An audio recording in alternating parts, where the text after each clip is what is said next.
na ito na raw, dami na naglalabasan ng mga herbal at ginagamit yung mga nag-i-endorse, mga sikat na personalidad, may mga nag-a-advertise pa raw sa telebisyon, may nag-a-advertise pa raw sa radyo, sa mga programa, may mga doktor pa raw na parang maganda ang sinasabi hinggil doon sa herbal na yan.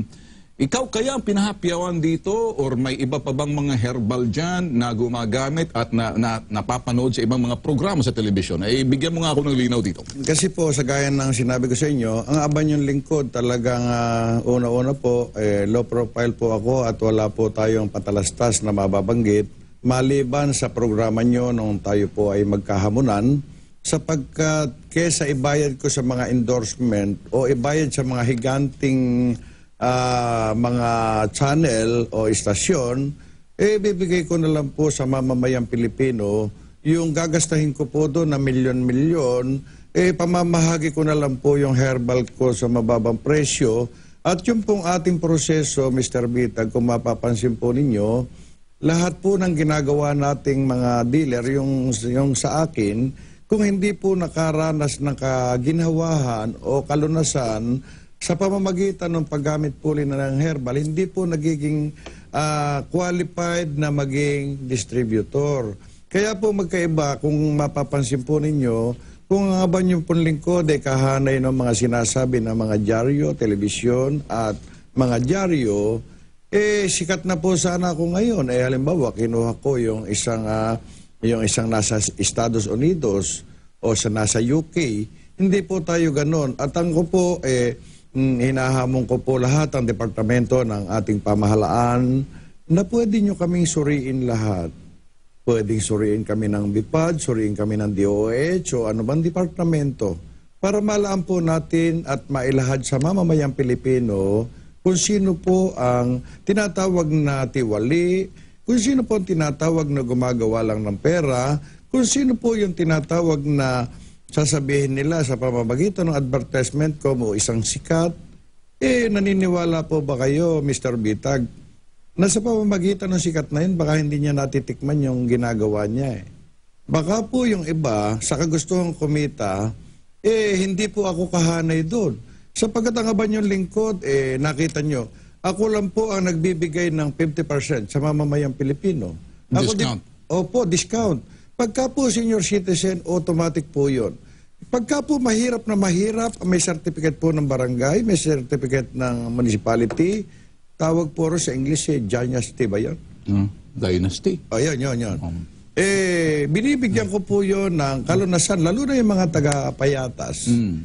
Kung magbigay po ako dyan, halos pamasahin nila, binibigyan ko pa Kaya nga, nung mabanggit nyo at paanyayahan nyo ako ng isang araw, nagulat ako sapagkat ang Abanyong Lingkod ay kalmante sapagkat kayo mismo at yung pong sinasabi na mga testimony, isinulat ko po lahat. Ang testimony po natin ngayon ay 1,744. Yung nagpapasalamat po sa Abanyong Lingkod. At pwede nilang imbestigahan at suriin mula sa pamahalaan, yung mga DOH o mga department ng mga doktor, BIPAD. Kung hindi totoo ang aking imbensyon, maliwanag po na una-una hindi po ako lalaman sa inyo ng hamunan sapagkat kayo lahat sa inyo ng bagay talagang sinisiyasat ninyo. Sapagkat ang layunin ninyo, mapabor ang mamamayang Pilipino. Kaya ako, malakas ang loob ko na warap sa inyo. Yun po ang aking katugunan. Alright, linawin natin, Ray. Kasi unang-una, may issue ngayon. Ang issue ngayon, naglalabasan daw yung mga ibang mga herbal company o yung mga ibang gumagawa ng herbal. At nasasabi nitong mga mamamahayag na to o nasa media o kung sino man sila, hindi na ako interesado mabanggit or may karapatan silang sabihin yan. At maaaring pwedeng sakyan ng ibang mga taga-media na may tinutukoy sila.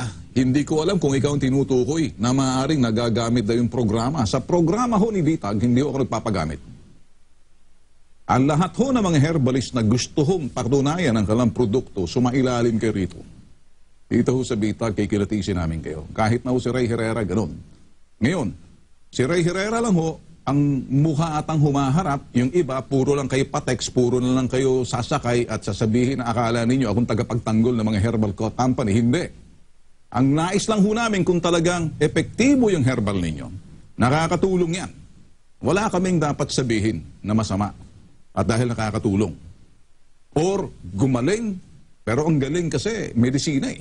Ang herbal kasi, hindi ko maitukoy medisina, lunas lamang. So ang sino man magsasabing gumaling, abay, dalawang bagay, ano yun? Himala. Hindi ako naniniwala sa ganun. So marami ho naglalabasan ng mga herbal dyan, ng mga iinumin mo, mga juice dyan, na gumaling, ganere, cancer, malapit na mamatay, nabuhay.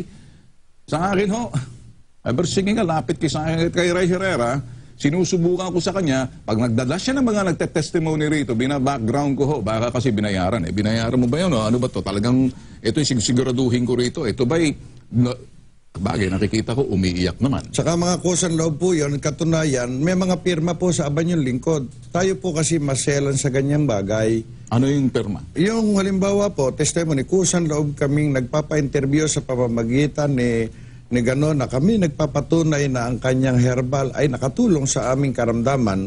Kamukha nga po nito, no, isang taga-Porac, Pampanga, Fatima Carlos, alam ba ninyo yan, breast cancer. Talagang nagpagamot na sa pinakamalaking ospital dito sa Greater Manila. Alam ba ninyo, sumuko siya sa gastos.